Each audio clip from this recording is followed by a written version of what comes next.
दोस्तों, मैं हूं साइकोलॉजिस्ट डॉक्टर प्रशांत भिमानी। रेडियो सिटी 91.1 एफएम पर मेरे शो मन का रेडियो में आपका स्वागत है।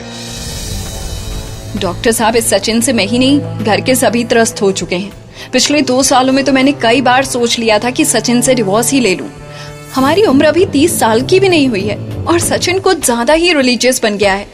पहले तो मुझे लग रहा था कि हमारे आने वाले बच्चों पर इससे अच्छे संस्कार पड़ेंगे, मगर सच कहूं तो अब मैं ऐसा चाहती हूं कि जो भी बच्चा आए वो नास्तिक ही हो। छोड़ो ना, मुझे तो बच्चा ही नहीं चाहिए। लवीना जैसे एक ही सांस में बोल गई। रोते रोते वो अपनी बात कह रही थी और सचिन भी उसी के साथ बैठा सारी बातें सुन रहा था। मेरे कंसल्टिंग रूम में माहौल कुछ ऐसा था कि दोनों एक दूसरे की बातें काटने पर तुले थे। डॉक्टर, सचिन का सबसे बड़ा प्रॉब्लम यही है कि उसे लगातार धार्मिक विचार आते रहते हैं। एक ओर वो संन्यास लेने की बातें करता है तो दूसरी ओर कई बार वो मोबाइल में पॉर्न देखता रहता है। वो अकेला बैठकर लगातार कोई ना कोई प्रार्थना या मंत्र बड़बड़ाता रहता है। पहले तो ये सब वो मन में करता रहता था, मगर अब जोर जोर से बोलता रहता है। कोई डिस्टर्ब करे तो अधूरा मंत्र पहले से दोबारा पढ़ना शुरू कर देता है। बार बार मुझसे पूछता रहता है कि मुझसे कोई गलती तो नहीं हो रही है ना।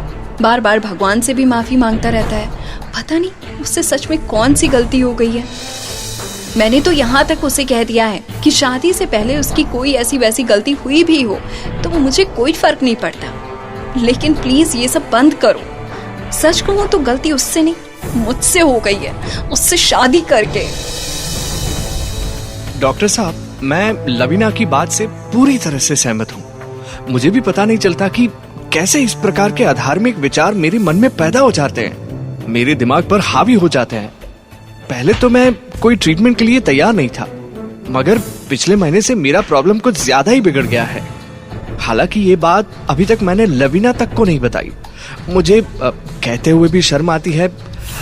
आजकल मुझे भगवान की मूर्ति या फोटो के सामने भी सेक्स के गंदे विचार आते हैं। ये बोलते हुए भी मुझे हिचकिचाहट हो रही है।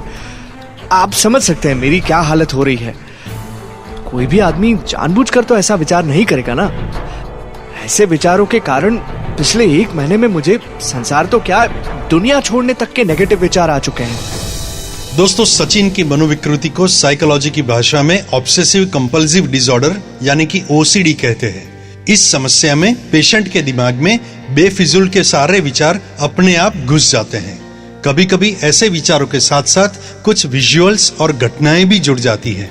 ऐसे विचारों को दूर करने के लिए पेशेंट जाने अनजाने में कोई न कोई एक्शन रिपीटेडली करता रहता है, जैसे कि बार बार हाथ धोना, बार बार लॉक को चेक करना, भगवान को बार बार प्रणाम करना वगैरह वगैरह। जब तक वो क्रिया ना की जाए तब तक उसे रिलीफ महसूस नहीं होती है, यानी कि वही क्रिया करने के लिए एक तरह का मानसिक दबाव बन जाता है और इसी दबाव के कारण पेशेंट को बहुत तकलीफ होती है और ऐसे व्यवहार के कारण पेशेंट का परिवार भी हमेशा परेशान रहता है।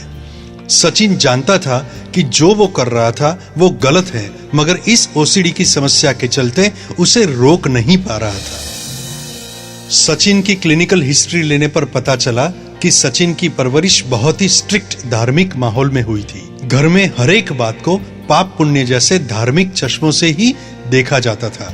परिवार में छोटे चाचा ने शादी नहीं की थी और पूरी तरह से धार्मिक प्रवृत्तियों में वो जुड़ गए थे। साथ ही साथ वो साइकोलॉजिकली स्वस्थ भी थे। सचिन पर उसके माता पिता द्वारा चाचा को फॉलो करने का दबाव बना रहता था, मगर साथ ही साथ सचिन की नेचुरल इच्छाओं के बारे में कोई नहीं सोचता था और ना ही उसके साथ वैज्ञानिक रूप से बात होती थी। जब वो टीन एज में था तब हर बच्चे की तरह उसे भी हार्मोनल चेंजेस के चलते ऑपोजिट अट्रैक्शन हो रहा था, मगर परिवार वालों ने उसे बिना समझे उसकी क्यूरियोसिटी को बेरहमी से दबा दिया था। इसी के चलते सचिन के मन में गिल्ट बढ़ता जा रहा था और वही स्थिति की इफेक्ट्स लवीना के साथ शादी के बाद भी रही। सचिन के अनकॉन्शियस माइंड में सेक्स के साथ गिल्ट जुड़ गया और उसे धीरे धीरे एबनॉर्मल ख्याल आने शुरू हो गए। कई बार ऐसे किस्सों में न्यूरोकेमिकल इम्बैलेंस भी उतना ही जिम्मेवार होता है। सचिन को साइकोथेरेपी दी गई, उसके गलत विचार की उसे मनोवैज्ञानिक समझ दी गई, उससे वो अपनी अपराध भावना से मुक्त हो सका। स्वस्थ जीवन जीने के लिए गलत धार्मिक विचारों के बदले उपयोगी आध्यात्मिक पॉइंट ऑफ व्यूज का डेवलप होना बहुत जरूरी है। अगर सामाजिक नियमों के चलते अपनाया जाए तो सेक्स कोई पाप नहीं है। धर्म, अध्यात्म और विज्ञान का संतुलन बहुत ही जरूरी है। याद रखिए, धर्म मुक्ति के लिए होना चाहिए, ना कि बंधन के लिए। तो दोस्तों, रेडियो सिटी 91.1 FM पर मैं साइकोलॉजिस्ट डॉक्टर प्रशांत भिमानी आपको मिलूंगा नेक्स्ट टाइम कुछ ऐसे ही इंटरेस्टिंग किस्से और उसके साइकोलॉजिकल सॉल्यूशंस के साथ। तब तक मेरे सभी एपिसोड सुनने के लिए YouTube पर सर्च करें डॉक्टर प्रशांत भिमानी मन का रेडियो, और एपिसोड के कमेंट सेक्शन में जाकर आपके रिस्पॉन्स या कोई भी सवाल मुझे पूछें। So be happy and keep smiling.